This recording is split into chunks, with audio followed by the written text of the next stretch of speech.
palheta novinha do carro, depois de 3, 4 dias, começou a pular. Por quê?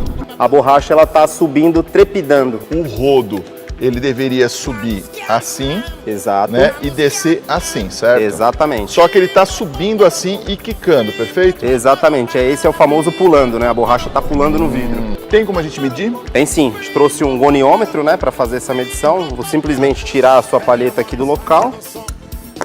Tá vendo? Ele tá dando mais 1 grau. O ideal seria que essa torção ela estivesse negativa. Mas, como no seu caso ela está positiva, ela tá subindo nessa condição, com a borracha invertida em relação ao vidro, o que acaba ocasionando esse barulho indesejável aí. Vamos fazer esse ajuste para eliminar esse ruído.